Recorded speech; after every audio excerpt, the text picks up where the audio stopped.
Makulin. Ako po si Jessie. Galing po ako ng bansang Kuwait. Nung nagdesisyon na ako na umuwi, sobrang excited po ako dahil makakasama ko na yung magulang ko at ang pamilya ko. Ang tagal ko rin silang hindi nakapiling. Alam mo yung iba yung homesick na naranasan ko nung nandoon po ako sa Kuwait. Pero nailaban naman, Mama Kulin. Nung araw ng uwi ko, akala ko, Mama Kulin, may susundo sa akin sa Naiya Airport. Pero ni isang pamilya ko, wala. So, dumiretso na po ako sa bahay namin. Inisip ko na lang na baka hindi lang nagkaintindihan sa oras ng aking uwi. Pagdating ko naman po sa bahay, nakita ko na natuwa sila kasi finally I am home. Mama Kulin, pagkalipas po ng isang buwan mula nang ako'y umuwi galing sa Kuwait, nagplano po ako na bumalik muli ng ibang bansa dahil naubos na ang ipon ko.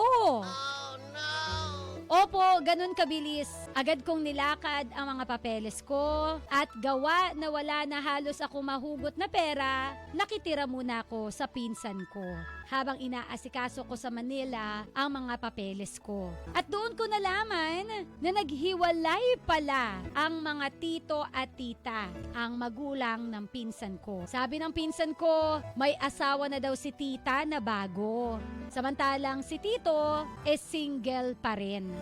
Bali, ang pinaka diretsong kamag-anak ko, kumbaga, direct kamag-anak ko ay si tita. So eto na, palagi ko pong nakikita si tito sa bahay ni pinsan. Dahil malapit lang ang pinagtatrabahuhan ni tito sa bahay ni pinsan. One day, nagbiro ako kay tito na baka pwede niya akong pahiramin ng pera. Panglakad ko lang ng mga papeles ko pa ibang bansa. Biro na syempre nagdadasal na sana pumatol. Ganun na ako kadesperada para magkaroon ng pera para makabalik na ng ibang bansa. Agad-agad naman po siyang sumagot ng, magkano ba ang kailangan mo? 3,000. Yan ang aking agarang sinagot kay tito. Inabutan niya agad ako ng 3,000 piso at sobrang laki ng pasasalamat ko sa kanya. Doon na nga nagsimula na naging mas close kami ni tito. Bale, Mama Kulin, ang direct na kamag-anak ko nga po ay si tita. Simula noon, mas napapadalas na ang aming kwentuhan, bonding, na minsan na isasama ako ni tito sa inuman kasama ang kanyang mga kaibigan. Ganun nakakomportable kami sa isa't isa. Hanggang isang araw, isang gabi, bigla na lang umamin si tito sa akin na mahal niya na raw ako. Mahal na kita? Yan ang inamin ni tito sa akin nung gabing yon. Sa totoo lang nagulat ako. Una, asawa siya o ex-asawa siya ng tita ko. Pangalawa, 29 years old ako noon. 50 years old naman si tito. Sabi ko pa sa loob ko, ang pangit naman tingnan kung papatulan ko siya. Dahil nga ex nga siya ng tita ko, tatay siya ng pinsan ko. Pero alam mo, Mama Kulin, simula nga nang umamin siya, mas napadalas na po ang pagtambay niya sa bahay ni pinsan. One time, nag-aya siyang mag-inom. Inuman daw kami na sakto, nagbakasyon ang pinsan ko sa probinsya. In short, kami lang dalawa ang nasa bahay nun. Kwentuhan kami, puno ng tawanan, hanggang sa dala na rin siguro ng kalasingan. Nang gabing yon, may nangyari sa amin ni tito. Opo, Mama Kulin, may nangyari sa amin ni tito. Simula nga po ng gabing yon, mas naging extra sweet na si tito sa akin. Tinrato niya na ako bilang reyna ng buhay niya. Pinaglulutuan, nireregaluhan. Yung huling regalo niya nga sa akin, couple watch pa kami. At siya po ang naging sandalan ko habang patuloy pa rin ang pag-aasikaso ko sa papeles ko pa ibang bansa. Dahil nga ex ni tita, itinago namin ang aming relasyon. Pero sadya ata talagang walang sikreto na hindi mabubunyag. Dahil nalaman ng pamilya ko yung kalokohan na ginagawa namin ni tito. Oh no! At sa galit nila, pinalayas nila ako sa bahay at itinakwil. Sa kabila nun, hindi ako pinabayaan ni Tito. Umupa kami ng bahay at tuluyan ng nagsama sa iisang bubong. Makalipas pa ang ilang linggo nung nagpa-medical na ako na isa po sa requirements para sa pangingibang bansa ko. Alaman ko na ako pala nagdadalang tao na. Nabuntis ako ni Tito. Oh no! Okay lang yan. Yan ang sabi ni Tito sa akin. Sabi pa niya, ay ako kayong buhayin ng magiging anak natin. Natuwa ako sa sinabi ni Tito. Kaya tinuloy namin ang aming relasyon kahit na hindi aprobado ng pamilya ko ang aming naging desisyon. Oh no! Yes, Mama Colleen, you and me against the world. Yan po ang eksena namin ni Tito. Akala ko, Mama Colleen, solid na po ang samahan namin ni Tito. Pero habang buntis pala ako, nalaman ko mula sa kaniyang mga katrabaho na may iba siyang babae na nilalandi. Oh no! Inaway ko siya. At agad naman siyang humingi ng tawad sa akin. At nangako pa na hindi na daw niya uulitin yon. Pero lumipas lang ang buwan. Ang pangako niya, napako. Dahil may nabalitaan na naman ako na meron na naman siyang ibang babae. Salamat ka ayo. Anong salamat ka ayo? May ibang ang babae, salamat ka ayo. Mali yung banat mo, wow. Eto na nga, nalaman ko na meron na naman siyang ibang babae. Sa sama ng loob ko, sa sobrang stress na rin siguro, dinugo ako. Wala siya sa bahay noong mga oras na yon. Kaya kapitbahay ko ang nagsugod sa akin sa ospital. Kinaumagahan, sumunod siya sa ospital. At gaya ng nauna, humingi na naman siya ng sorry. Sa totoo lang gusto kong magalit, pero hindi pwede. Dahil bili ng doktor sa akin ay dapat daw na kumalma lang ako. Dapat daw na wag akong magpa-stress dahil ang bata po mababa pa ang kapit. Bawal mapagod, mababa ang bata sa tiyan ko. Kaya pinatawad ko siya ulit, Mama Colleen. Umaasa na this time talagang magtitino na siya. Pero, hindi pa rin talaga. Dahil nung nagpaalam na siya, napapasok na siya ng trabaho, nung nakalabas na po ako ng ospital nito, sinundan ko siya. At imbes na sa trabaho ang kaniyang punta, dumiretso siya sa bahay ng babae niya. Hindi ako nagdalawang isip na sugurin sila. At on the dot, pinapili ko si Tito kung ako ba o ang babae niya. Pero ang tanging sagot niya, umuwi ka muna. Ang sakit, Mama Colleen. Mag-isa akong umuwi at sa sobrang sama ng loob ko, kahit na ako po'y buntis, uminom ako ng alak para makalimot sa sakit. Nagwala, umiyak ng umiyak. Dahil matapos kong ilaban ang relasyon namin, ito lang pala ang ipapalit at igaganti niya sa akin. As usual, ayan na naman siya. Pagka-uwi niya, kinabukasan. Opo, kinabukasan pa siya umuwi. Humingi na naman ng sorry si Tito. Pero sobrang galit talaga ako Nagawa kong maibato sa kanya ang electric fan. Sinigawan ko siya, minura-mura at sinabi ko in his face na sinira mo ang buhay ko. Iniwan ko ang pamilya ko dahil ipinaglaban kita. Pero wala, ang yakap. At dahil talagang mahal na mahal ko siya, murahin mo na ako, Mama Colleen, sa katangahan ko. Pero pinatawad ko na naman siya. Hay, dumating ang araw na ako po ay nanganak na. Kamukhang kamukha ni baby si Tito. Iba po yung saya na naidulot ng anak namin sa munti naming pamilya. At magmula nga nang lumabas ang bata, nakita ko ang tuluyang naging pagbabago ni Tito. Hindi na siya nagloloko at ramdam ko kung gaano niya kami kamahal ng anak niya.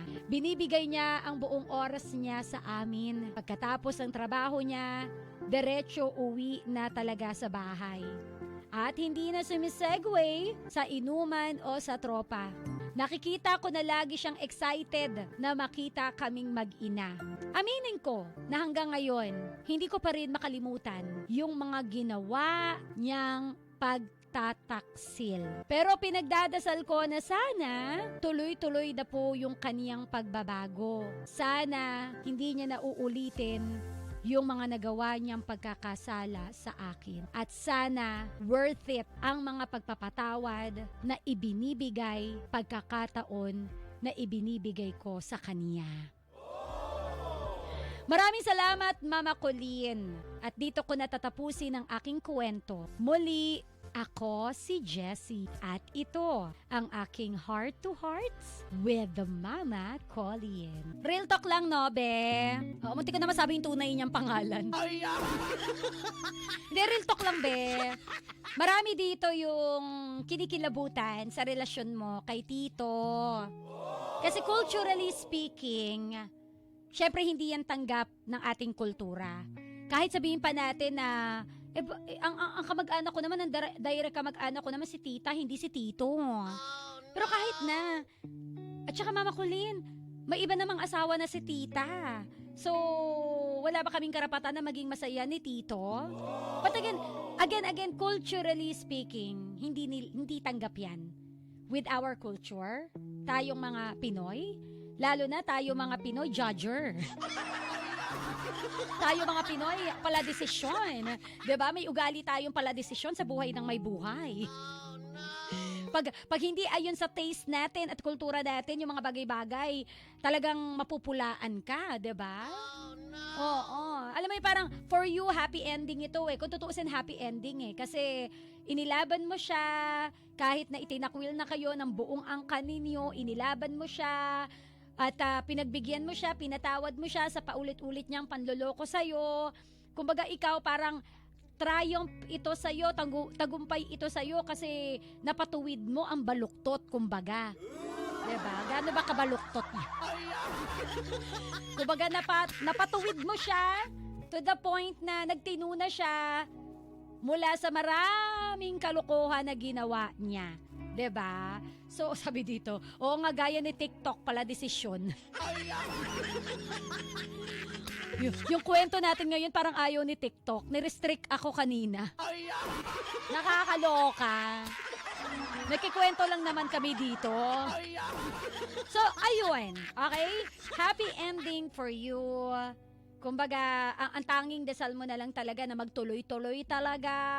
Hindi na talaga siya magloko, magtino na talaga si Tito, 'di ba? But for others, ew, kadiri.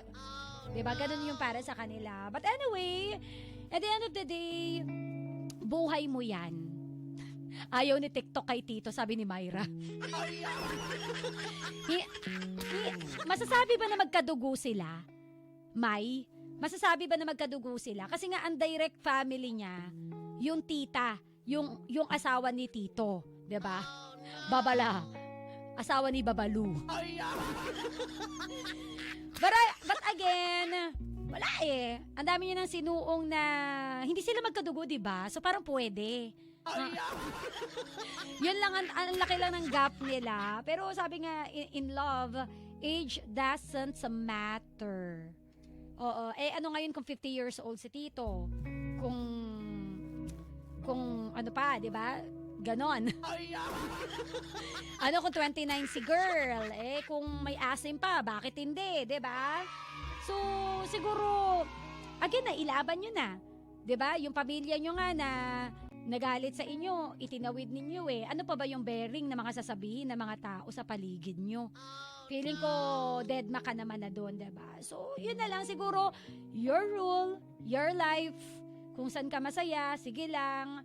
At kung tingin mo, wala na kayong nasasagasahang ibang tao, total may asawa naman na si tita, sige lang. Pero, feeling ko naman, unbothered queen ka rin eh.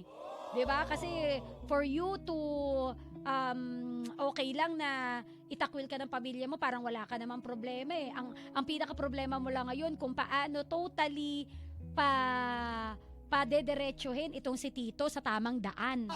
Kasi nga minsan lumiliko, naliligaw. Hindi ata gumagana yung Waze. Si Waze na nililigaw din naman tayo minsan. So yun na lang. I am not here to judge you. I am not here para magdesisyon sa buhay mo. Ngayon kung ano yung dasal mo na sana magtino na talaga si Tito, edi yun na lang din yung dasal namin para sa'yo. Bilang ang dami nyo ng bagyo na pinasukan, ang dami nyo ng bagyo na nilampasan, ano pa yung mga dapat asahan, 'di ba? So, magpakatatag ka at gusto lang kitang paluin din. Papaluin kita dyan. Nanggigil lang ako dun sa part na buntis ka na nga. Alam mo na sensitive ang pagbubuntis mo dahil mababa ang matres mo, abay nag-inom ka pang bata ka. Papaluin kita dyan. Huwag tayong selfish ha, dun lang ako nainis sa'yo. Other than that, bahala ka na sa buhay mo.